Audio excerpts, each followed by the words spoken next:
Very good. Those scissors were a good purchase. They pay for themselves. That's not wasteful at all. Very good. So I'm going to do one more poem for you from the book. This is dedicated to my parents who are here. I love you guys. So, it's called Awkward Scars.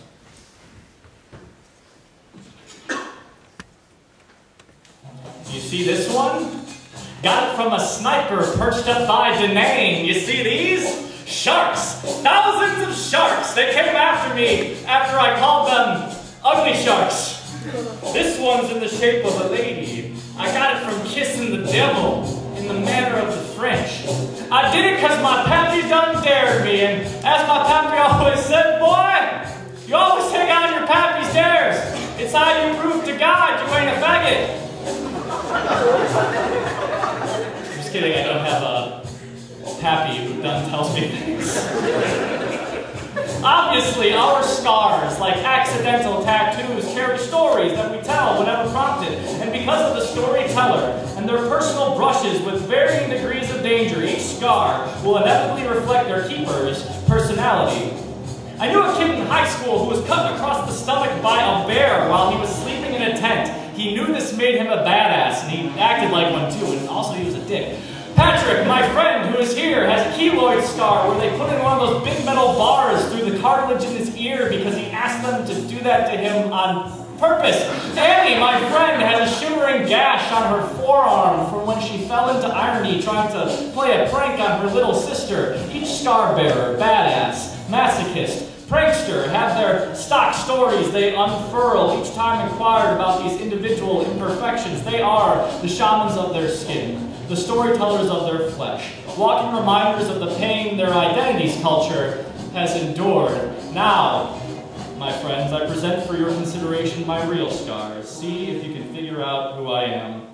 See, on my left hand, a tiny slit from 4th grade 4-H carving class. My first and last 4-H carving class, I was trying to make a cowboy hat out of balsa wood and kept slipping, kept cutting my hand. This scar is from when I was too embarrassed to ask for another Band-Aid because after my third, they began making fun of me. See, inside my right hand, a piece of pencil lead broke off when I jerked my hand away from my first and last 6th grade friend because he was trying to wipe his boogie on me. See, about my face, chest, and arms, chickenpox craters. I started getting the little poxes on vacation in Orlando, my first and last, and I thought they were zits, so I kept aggressively popping them.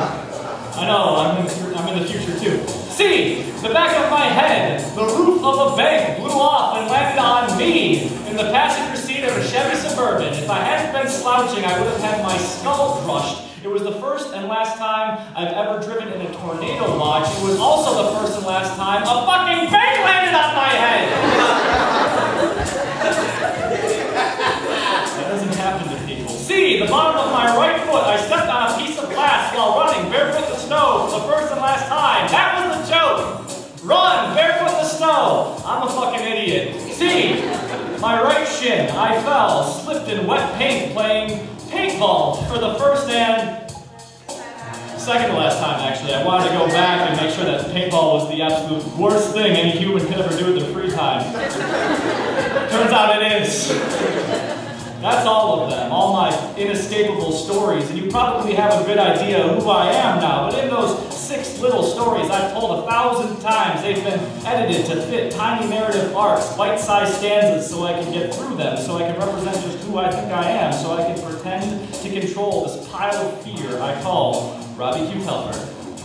But these aren't the stories I want to carry on my body, and they're not even the whole picture. See, left hand, carving class, never finishes or masters anything. Right palm, pencil lead, no genuine friendships. Face, chest, arms, chickenpox craters, always making things worse. Back of head, roof of bank, the sport of the gods. Bottom of foot, broken glass, fucking stupid. Right shin, I didn't get the scar from paintball.